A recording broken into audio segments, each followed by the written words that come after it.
always get such a kick out of hearing that tune because it means it's time for another episode of the Rec Poker Hot Podcast. And I'm the luckiest guy in the world that gets to host this show every week.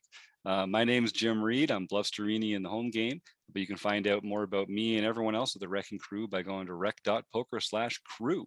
And I'd encourage you to do that. That's where all the fun folks are hanging out. You can learn about folks like the one and only Dara O'Kearney, but also John Somsky, Rob Washam, Kim Kilroy. And we also love it when our premium members like Troy Chapman come and join us in the podcast, and we get to ask questions of these poker luminaries that grace our podcast with their time from time to time.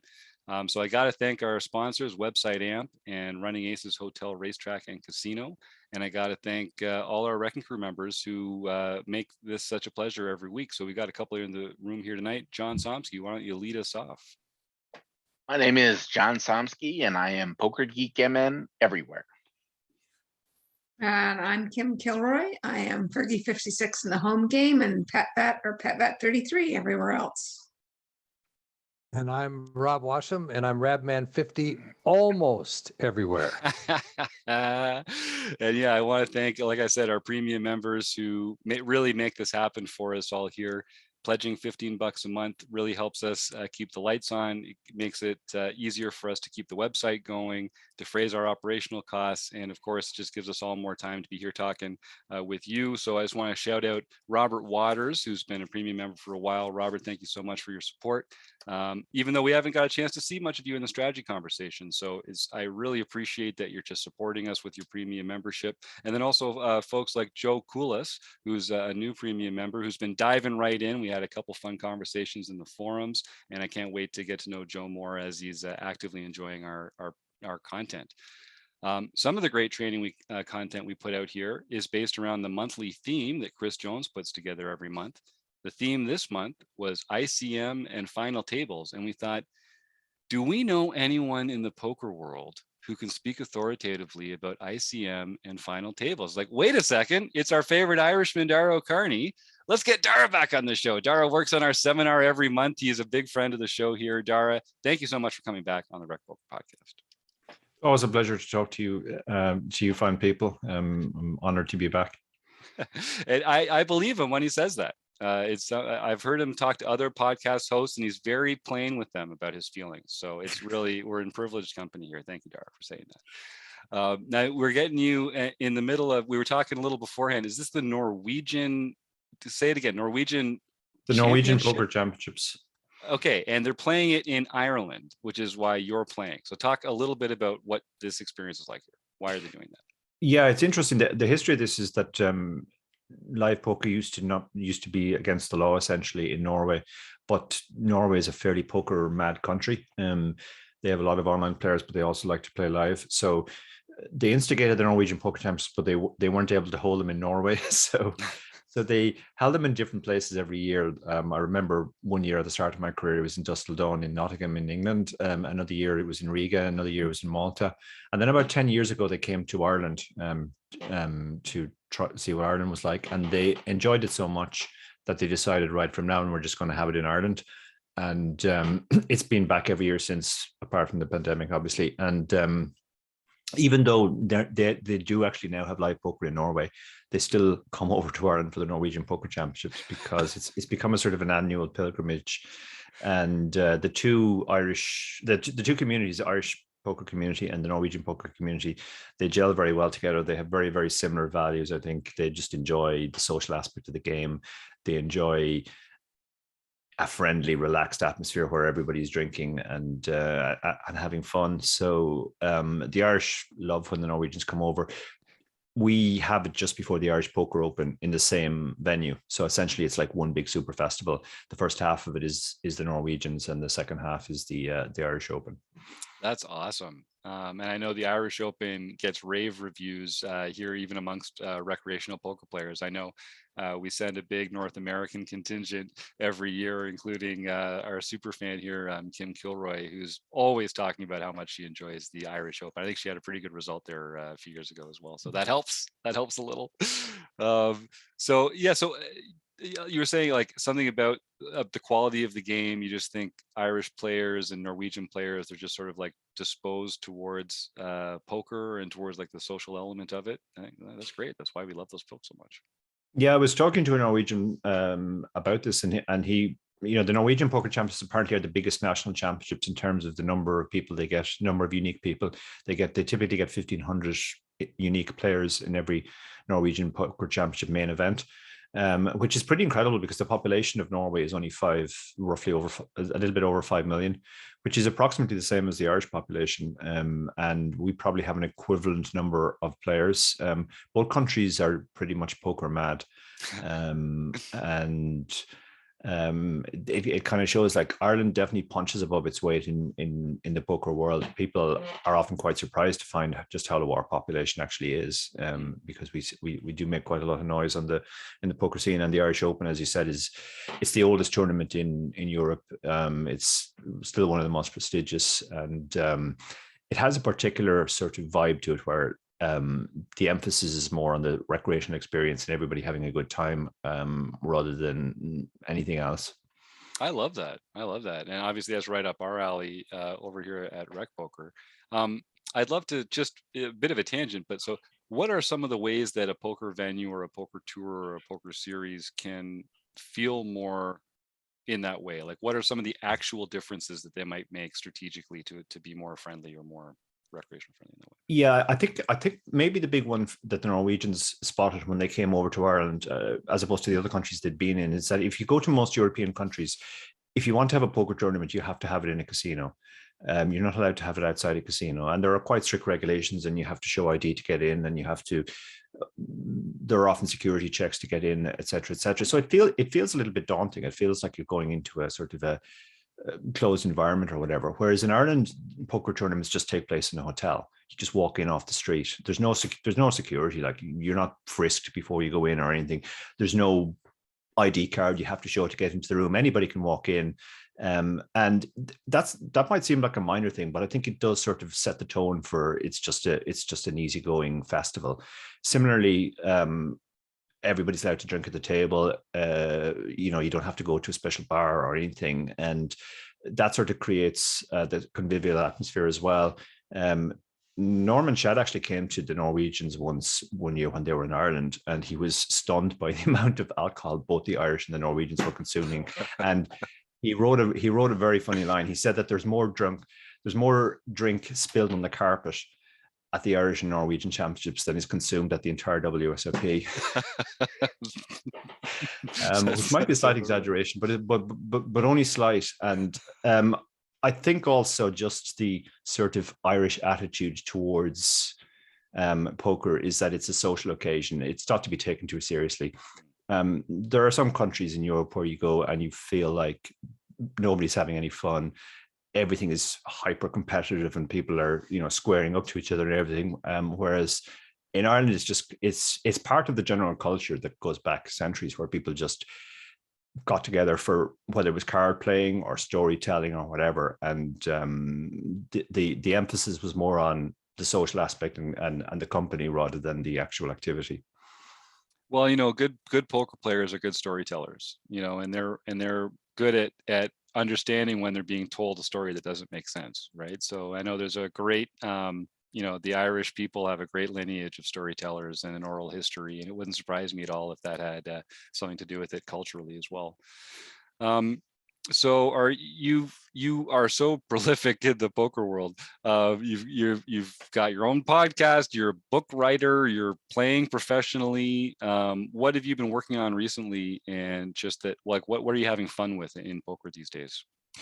Yeah, well, I guess the biggest change for me in the last few months is that live poker is now back with a vengeance over here.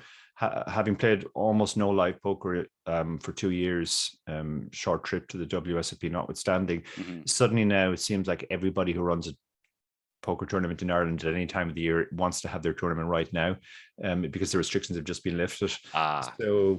So we've already had a few festivals. Now we're into the Norwegians and the Irish Open, and then we have a short break before the Dublin Poker Festival starts. The centerpiece of that is a tournament called the European Deep Stack, which holds a fond place in my heart because the very first running of that back in 2008 was my first major live tournament, and I ended up winning it. So that kind of got me started on the whole poker scene here. And then after that, we're going to have another festival, a Poker Stars Festival, I think in the middle of May.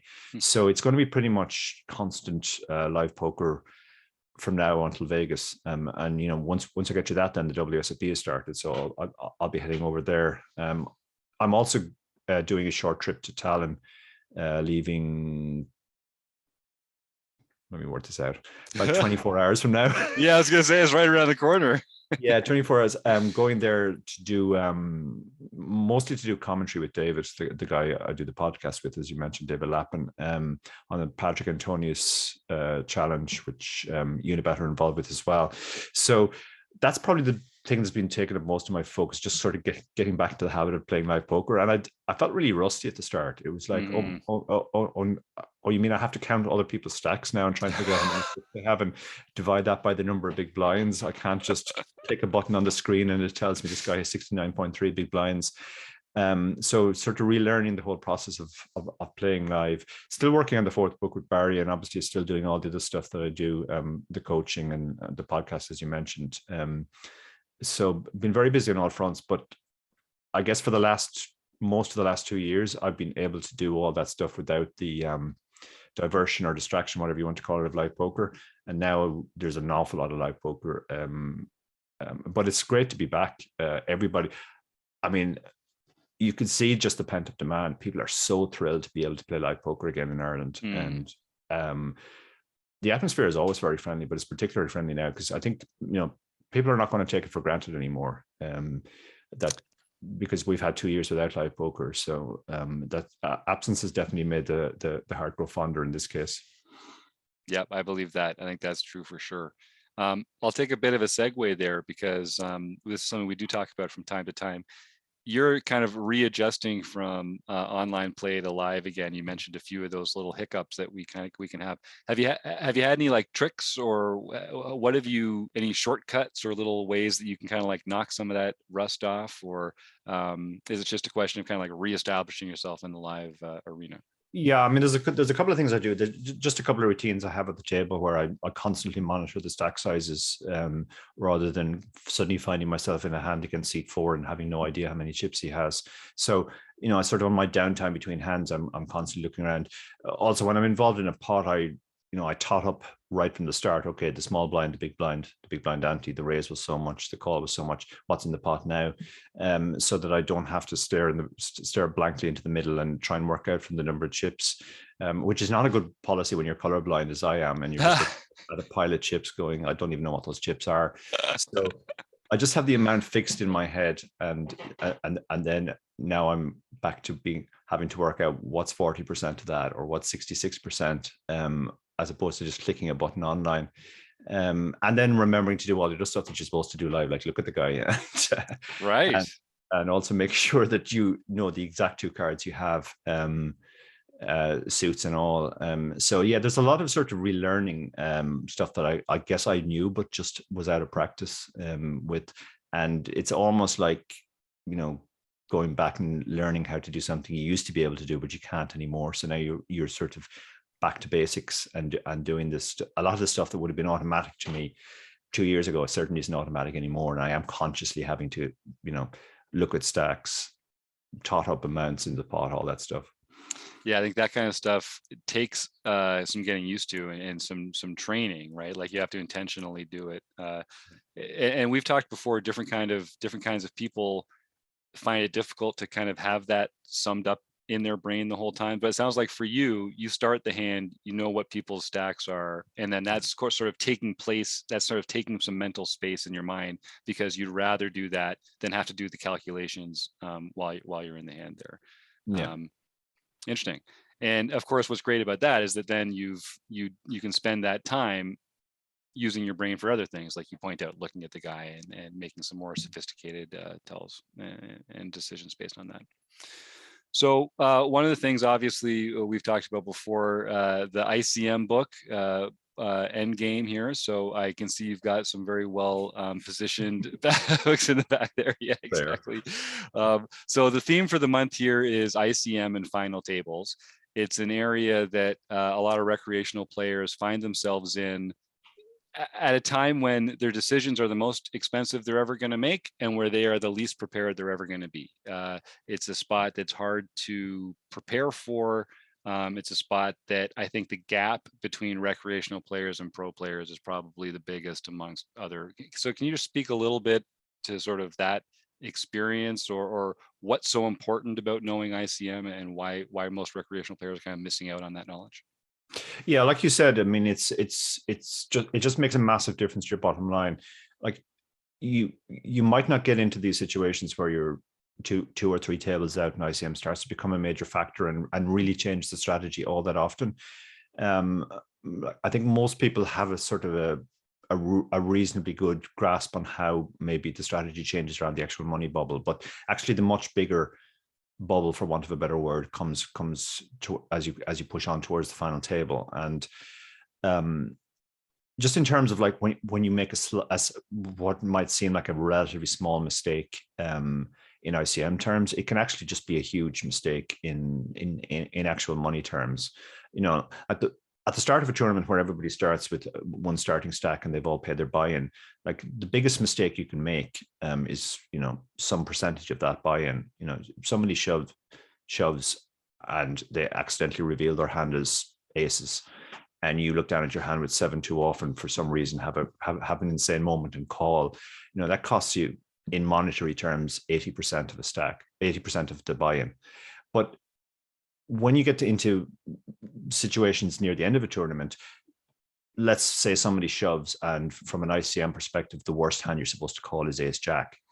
Well, if you call with ace 10, that could very well be a 20 buy-in mistake. Mm-hmm. And it's just going to make a massive difference to how you do in tournaments. Similarly, if you decide to fold the ace jack, that could be a 10 to 20 buy-in mistake as well. So you really have to get those decisions right.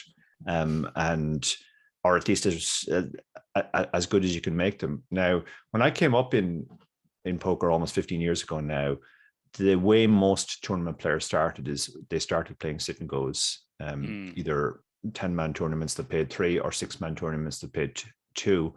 And when you came to that sort of training ground, you developed a very good intuitive feeling for ICM. You know, you understood that as you approach the bubble, it really ramped up, and it was important to adjust your strategy accordingly.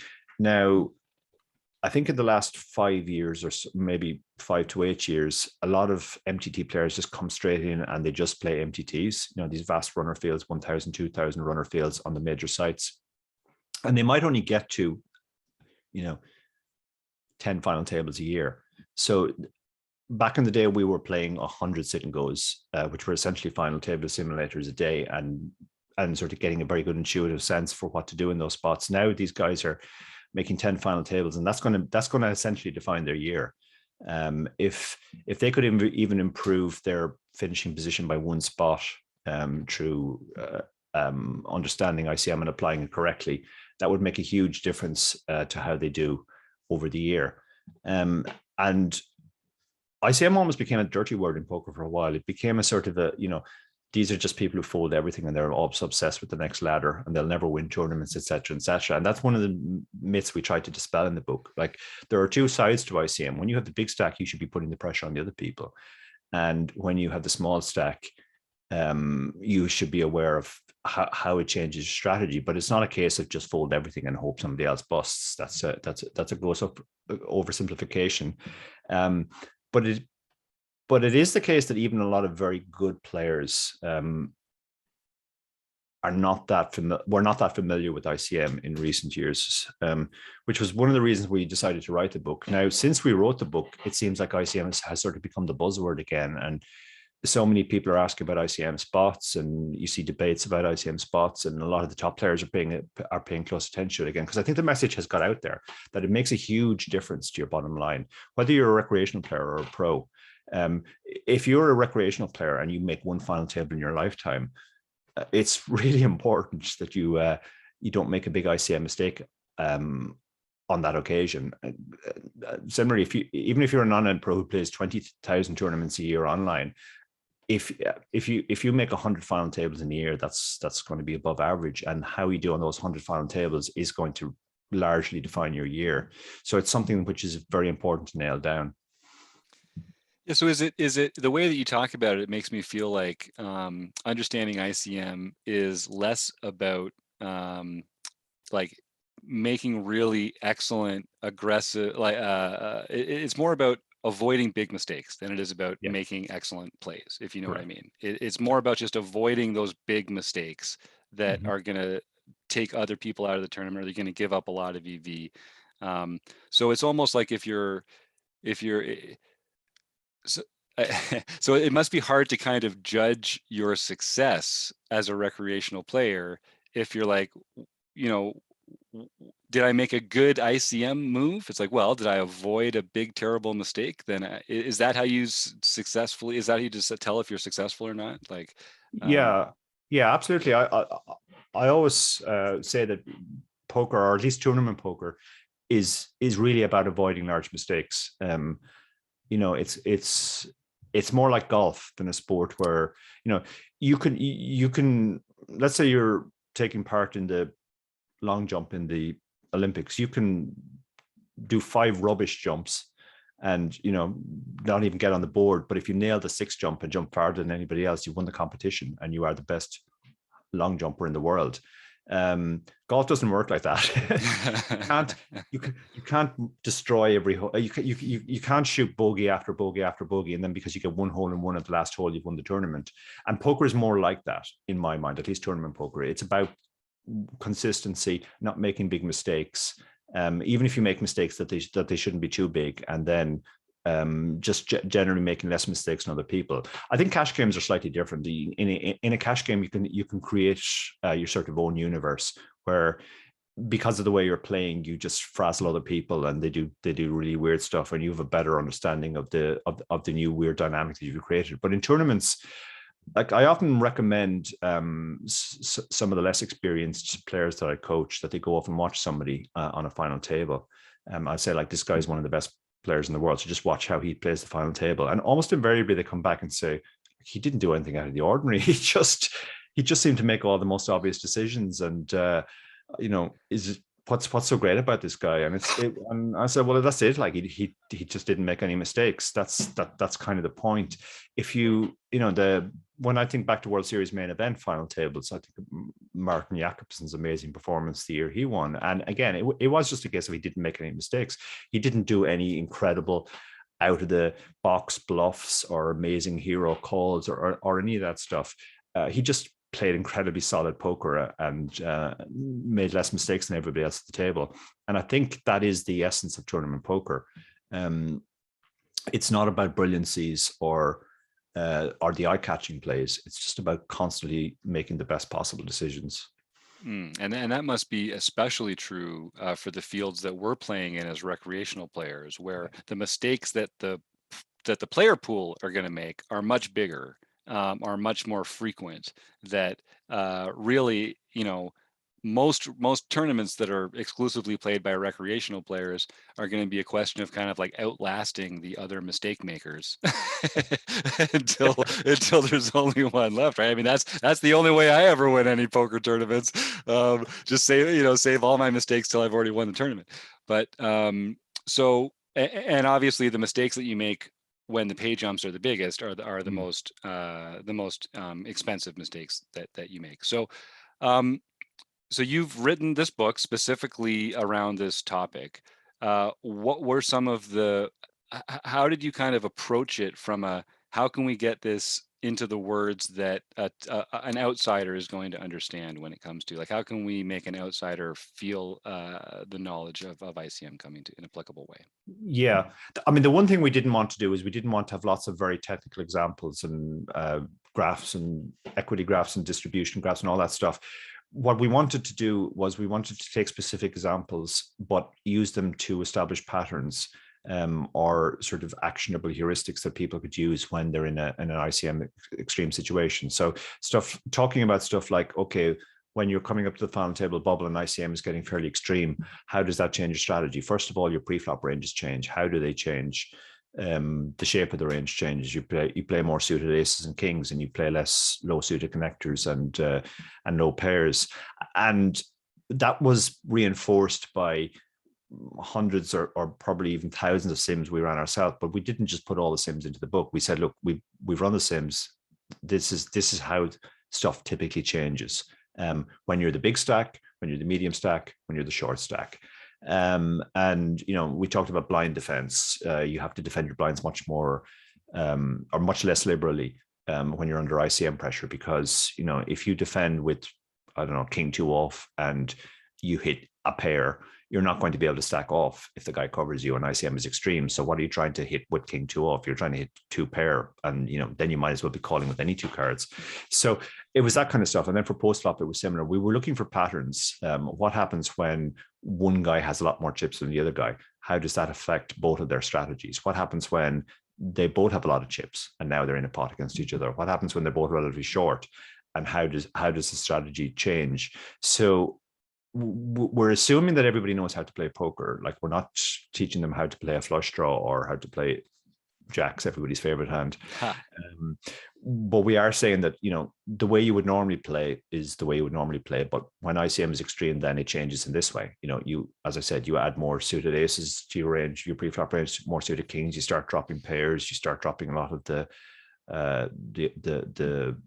unsuited hands from your big blind defending range, etc., etc. And this is why, you know, we didn't want to just list a set of rules and say, do this and you'll be fine. You know, we're in the example of the king 2, we would go through and say, well, the reason why you can't defend king 2 off anymore is that you will only flop a weak pair, and you won't be able to stack off post flop against somebody who covers you and is able to apply ICM pressure. So it was all about trying to put it into terms that that made sense to people, so that they'll remember the reason rather than the action, trying to force a series of rules into their head. The other thing we've done in all of our books is we've tried to put in as many illuminating anecdotes as possible from my own career. That's just to break up the book, but also to reinforce the concepts in people's minds. And my good friend Alex O'Brien, the science writer, is actually reading the book at the moment, and that's the thing she commented on the most. She said she didn't expect to see these stories sort of mixed into the book, and she found them really really good and illuminating.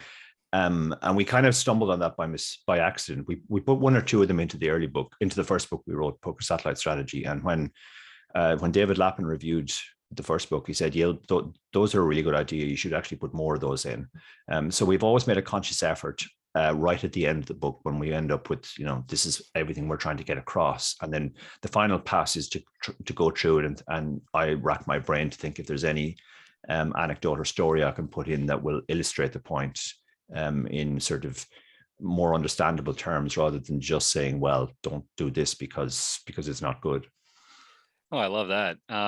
And so, yeah, and if our listeners don't know, Dara is a member of the wrecking crew here. You can go to rec.poker/doke, and you can find out about all his work, other ways to connect with Dara. And Dara also contributes to our monthly seminar video here that Chris Jones puts together every month, where our members get together and play kind of a simulated tournament scenario. And Dara and Chris Jones break it down afterwards, which is so freaking cool, man. Our members tell me all the time how much they love the idea that you're going to look at a hand that they play and they're going to get some personalized feedback. I think that's super cool.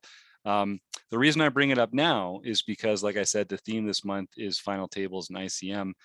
And we had some hard times figuring out, okay, there's Dara's book, there's good theory out there. We can have conversations about ICM and how to play final tables differently. But how can we practice this? Or like, how can we drill? Or like, other than gaining knowledge, have you had any insight into this, Dara? It's a hard thing to practice, to like playing shorthanded with ICM implications. Yeah. How can we practice that? Yeah, it is very hard. Like, traditionally, my approach has been to just run a lot of sims in Hold'em Resources Calculator, the preflop tool, and more recently the the post-flop tools like PO have become ICM aware as well. So you can look at spots too. And that was actually a lot of the work for the latest book, me just running all those as soon as PO became ICM aware. I think now there are more and more tools coming on the market, which are essentially trainers. So they have all the pre-solved ranges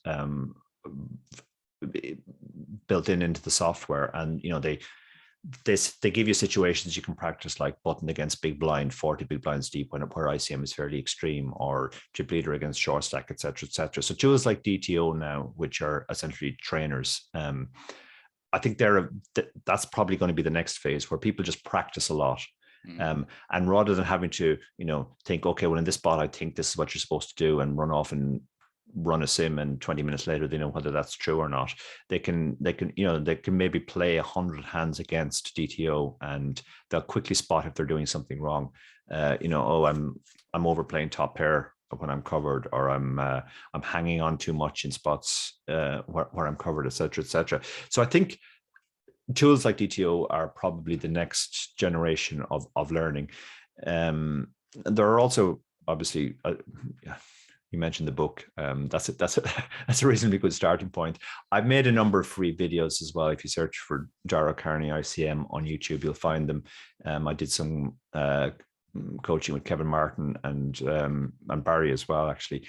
And I did produce a course on. I'm currently producing a course with Ryan LaPlante at Learn Pro Poker. Oh yeah, he's awesome.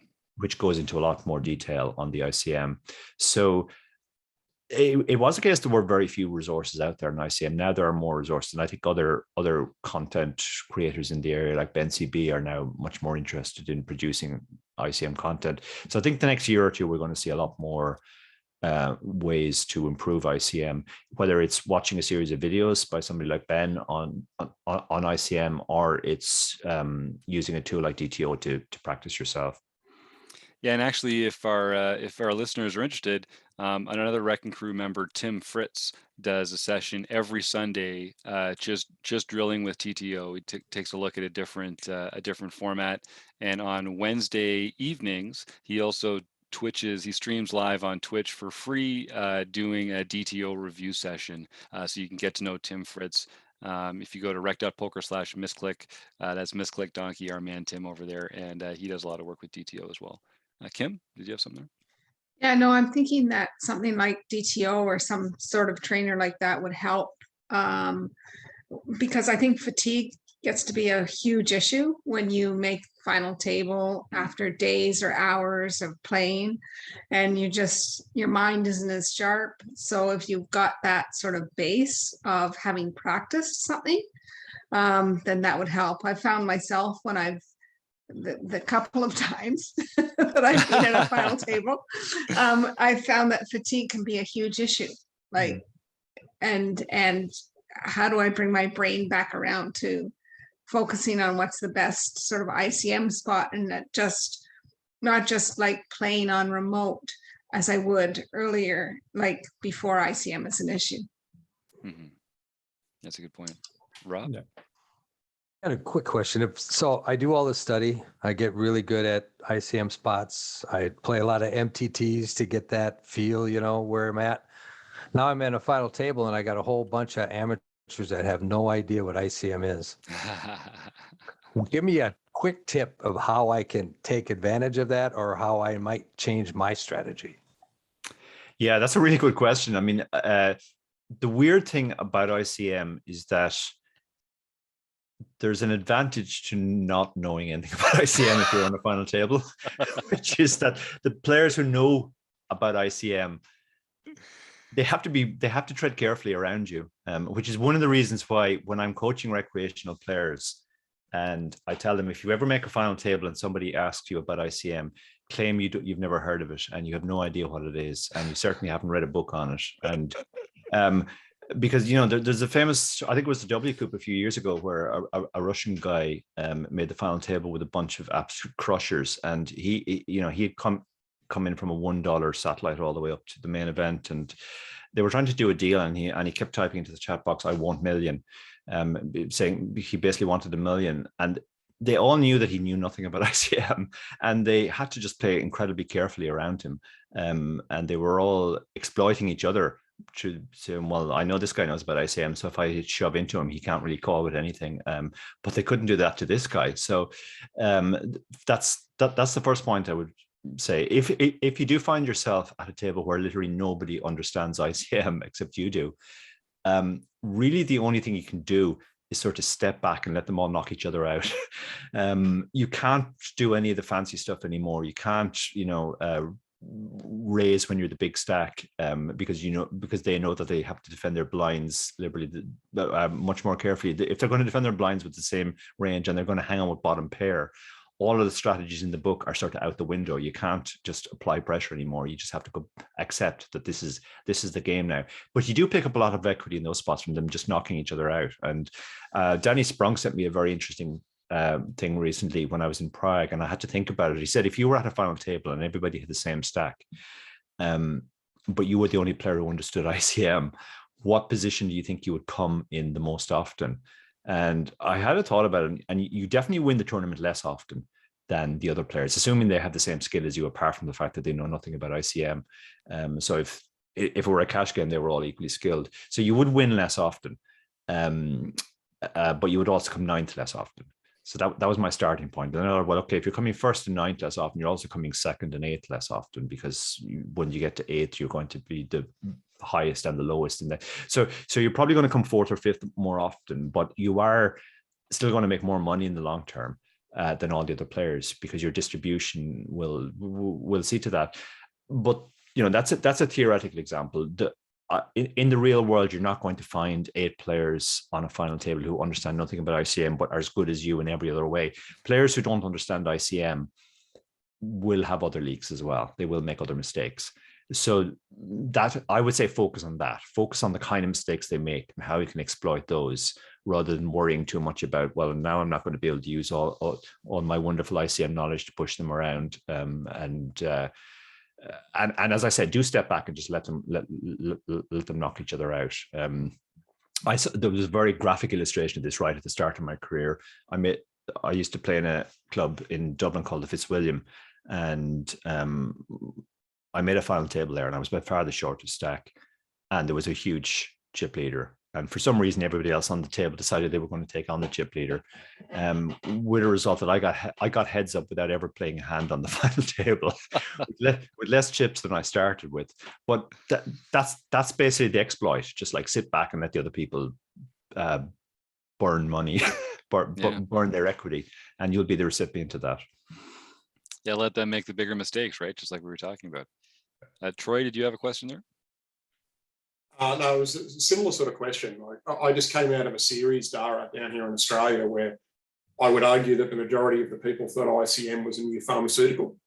So I was lucky enough to make 3 final tables, and nice.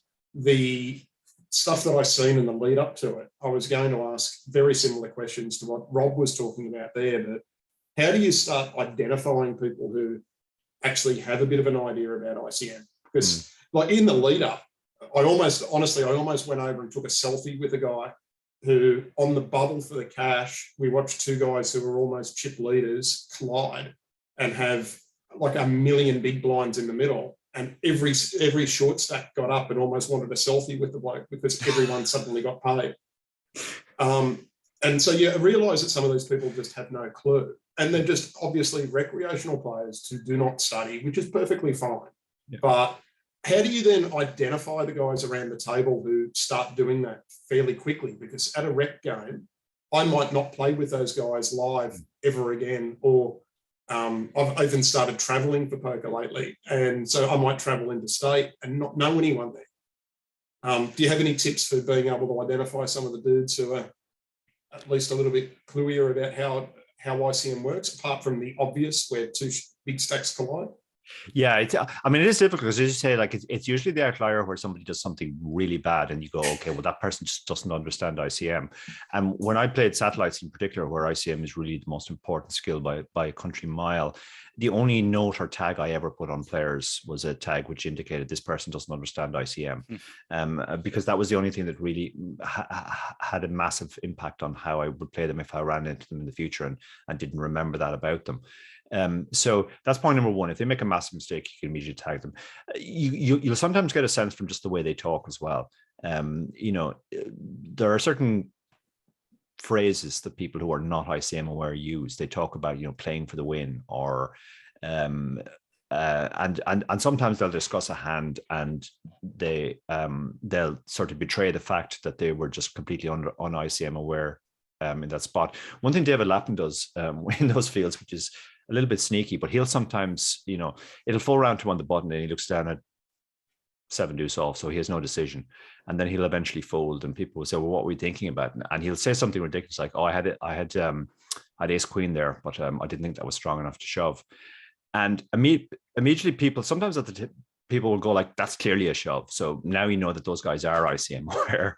And if somebody else goes like, oh yeah, I guess you need ace king there, which is clearly wrong, you'll know, first of all, they're probably not ICM aware, but also the way in which you would exploit them, they're actually too tight. They think ICM makes you tighter than it should be. So you can use tricks like that. Generally, by talking to people, you will get a sense, but you have to be careful too. Obviously, people can fool you as well. People can pretend they know nothing about ICM, but they actually do. And as I said, it is to your advantage if the other players think you don't understand ICM, because they'll stop shoving into your blinds then thinking you might make a bad call, or they just have to play much more carefully and honestly against you. So it is very difficult for sure. I mean, sometimes by their track record as well. Like if you hand a mob a guy and he has an incredibly impressive record, then there's a good chance he is ICM aware. If you hand a mob a guy who has made a lot of final tables but keeps coming 7th or 8th, there's a decent chance he doesn't. He's not that ICM aware. And even like some pros I know are in that category. I would say that probably the biggest flaw they have is they're not ICM aware, so they don't play final tables very well, and that does tend to be borne out by their record.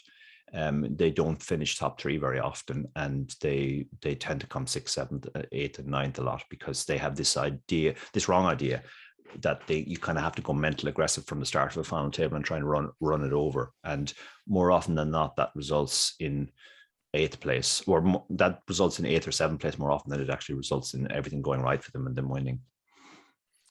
So one thing, and I know we're going to let you go here because you're at the end of a long day of grinding live in the Norwegian championship. So for recreational players that are unfamiliar with ICM final table play, the one point that seems to be consistently driven home by every time we talk about this is the most important thing is stack size. What are the stack sizes at the table? What is your stack size relative to the lower small stacks and the big stacks? Is it just that simple, or is there something else that's kind of equally important if someone was just getting into this with their own mind? Yeah, that is a extreme importance. Also, the payout structure is important, and this is something that people often get back to front. They often think if the payout structure is very top heavy, in other words, the jumps are quite big, that means the ICM is big, and if the payout structure is flat, ICM is less of a factor. It's actually the other way around. The flatter the payout structure is, the more extreme the ICM is. And the easiest way to realize that is that the most extreme ICM situation is a satellite where there are no pay jumps apart from the first one. If there are 10 prizes, they're all of equal value. So there's a huge jump from 11th to 10th, but then there's nothing after that. Whereas in a very top heavy payout structure, ICM is less of a factor. And events like the World Series main event have moved towards a more top heavy payout structure, let's say. And you have to kind of understand that does change things then. It actually makes the ICM less extreme. So after stack size, I would say payout structure is the next most important factor. Perfect. Well, I really appreciate you coming by and dropping some wisdom on us reckies over here and helping us share our love of poker with the rest of the poker world. If people do want to get in touch with you for coaching or anything else like that, what's your preferred way for folks to reach out? Yeah, specifically for the coaching, usually the best way is just to send me an email detailing your current level and what areas you're looking to improve and what your short to medium term ambitions are for poker. Because I'm definitely not for everybody. Like there are some people, they would be better off finding another coach. But it's very important for me to have a sense of where you are and where you want to go. So if you send me an email at Doke Poker Coaching, DOKE Poker Coaching, all one word, at gmail.com. In general, probably the best place is just to hit me up on Twitter at Dara O'Kearney. I tweet out pretty much all the stuff I do there. The videos, the books, the strategy articles, etc., etc. There is a landing page put together recently, which kind of details all the stuff as well. And there's a link to that from my Twitter bio. So I would say Twitter is probably the best place to follow me. I pretty much just use Twitter exclusively to sort of let people know what I'm up to in poker terms. I don't get too much involved in the constant battles over vaccines or whatever else, Ukraine or whatever else people are debating on poker Twitter that week. Yeah. I leave that to David Lappin. That's his bag. Divide and conquer. There you go. Everyone's got their areas of expertise, right? David's not afraid to tell Twitter how he feels either. So that's a good fit. Right on. Well, that's great. So yeah, at Dara O'Kearney on Twitter. I know you're a lot of fun to follow there. You engage with a lot of your fans as well. So that's fantastic. Dara, thank you so much. I know you bagged a big stack of chips today. So get some sleep and go crush that field tomorrow. Go win that final table, man. Thank you very much. It would be nice to put it into practice. There you go. All right. Well, thank you again, Dara. And already looking forward to getting Dara O'Kearney back on the show next time. We can talk about whatever new and exciting things are coming up in the world of book writing, professional poker playing, and everything else that he's got going on. A great guest and a great friend of the show. Thanks again, Dara. So, John, we are here. It is the community segment of the show. We're going to talk about home games and what's coming up in Rec Poker Land. Oh, yeah, I forgot. And again, if people want to find out more about Dara, you can go to rec.poker/doke, DOKE, and learn about why Dara is so excited to be a part of Rec Poker Nation as well. Like our home games and the other fun stuff that we do over here that you can learn more about at rec.poker. John, what's been going on in home game land this week? Well, to start off, we had Swedish Fishy 77 Lars win his third nightly tournament for the year. Nice. A Big Deal 1992 Brian DeHaven got his second win of the year. Well done. Noah 12 with lots of H's. 1291 Noah Anderson got his first nightly victory for the year, and still on a tear, Stewie 13 Stuart Kendrick got his third nightly for the year. Wow, he is really on a tear. That he's dark horsing it for like player of the year here. I don't know how he keeps winning all these tournaments. Yeah, that's his sixth win this year overall. Yeah. And it's April 3rd, 4th at the date of this recording. So that's pretty impressive. Then Jakal won. James Cree won the daily mixed event. Oh, nice. James, way to go. One of our new premium members. That's fantastic. For international events, just a reminder, the 8 o'clock one does have to have 2 people registered at 8 o'clock to actually run. I'm not all that worried about. We run 40 tournaments a month. So if one of them doesn't go, so people don't show up, that's fine. But for the 2 p.m. event, A Big Deal 1992, Brian DeHaven won his first international victory. Wow. Okay, that is a big deal. Yeah. Then a really mad guy won the LPP event. So you can contact Jim at rec.poker to get your free month at Learn Pro Poker. Don't want to miss that chance, my man. Email me and we will set you up with a free month at Learn Pro Poker. There's a lot of great stuff going on there. You just heard Dara talking about he's doing an ICM video with Ryan LaPlante. And I'm sure that's going to be great. So go check that out and don't be shy. Let me know. Jim at rec.poker. Let me see what else. If this is coming, oh yeah, I should have mentioned this during Dara's interview as well. This interview comes out on Tuesday, April 12th. The very next day, Wednesday the 13th, our premium members are going to be joined by Steve Blay in The Focus. So every month in The Focus, we're going to look at a different training tool or software or another way to study poker. And we're going to have the developer or someone who's an expert with the program every month to come and explore it with our members. So in April, Steve Blay from Advanced Poker Training, which is a kind of a similar tool to DTO, which we were talking about just now. Advanced Poker Training is a program where you play against bots, basically, and you can program them to simulate certain player fields, there's certain villain types, that kind of thing. And then you can simulate different tournament or cash structures as well. So come on down on Wednesday the 13th, and Steve will show us how we can use Advanced Poker Training to simulate a final table and get some of this practice in that we were talking about with Dara, because it's hard to practice. It's hard to simulate this kind of thing with real situations. It just doesn't come up that often. Rob, how are we doing in the book study too? We got some fun happening over there, I think. Yeah, we're studying beating small stakes poker tournaments. Right now, we've had one session. By the time you hear this, the second session will have gone off, which is the 6th, I believe, today, the 6th this week. And we'll probably have maybe 1 or 2 more sessions after that, and we're going to go to the next book. And there's a Twitter poll that should have finished now. And so I'll have 4 books that I'm going to put out in a Twitter poll, and I'm going to put it out probably this weekend. So by the time you hear this, you will have a few days before the poll goes off. I like to keep them going for a week. And then we'll be down to that book that we're going to study after Beating Small Stakes Poker Tournament by Jonathan Little. That's going to be fun. I love it when we get a chance to give the members exactly what they're asking for, right? So go check out that poll and pick the next book that we're going to find some Red Bull studying along. One of the interesting things is one of the top 4 books that are going to be on the next poll is Endgame Strategy by Dara O'Kearney. How about that? I wonder if we So could get him on the that could very show. well be the next book that we get into. There you go. Well, with WSOP right around the corner, it's not too late. It's not too early, and it's not too late to start thinking about that kind of thing. Speaking of WSOP, if you are a premium Rec Poker member on June 1st, we're going to put your name in a hat, and then we're going to draw a name out of that big old hat.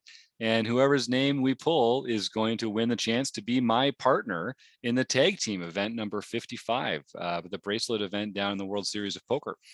The first day of that tournament is Sunday, June 26th. So that gives you about 3 weeks from the drawing to decide if you're going to be able to make it down or not. Yeah, Troy says he'll do it via Zoom. That sounds like a good plan. I don't know. Yeah, you might. Okay, we'll talk about the logistics of that offline, Troy. But yeah, all it takes is $5 to get your first month of Rec Poker Premium membership.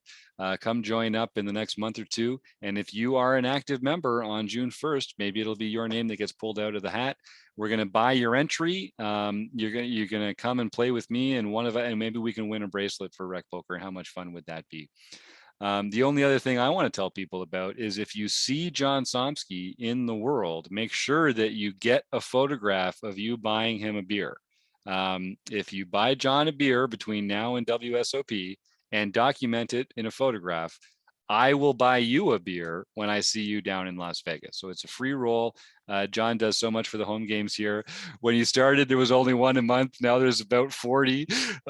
So he puts a lot of himself out there, and he deserves a little libation every once in a while. And John, again, I'll tell you, you're welcome to substitute a tea or coffee or orange juice or something if they're getting at you too early in the morning. But I want to buy some people some beer down in Las Vegas. So I want to get some photos. I want to see it on Twitter. People buying John Somsky a beer. There's a hashtag in there somewhere. Hashtag buy John a beer.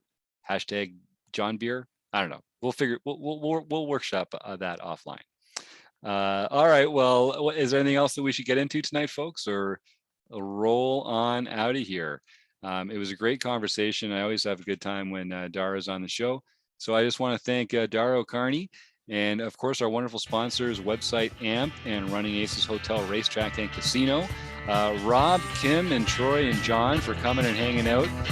Steve Fredlin for putting all this together. And of course, you, the listeners. Talk to you again soon.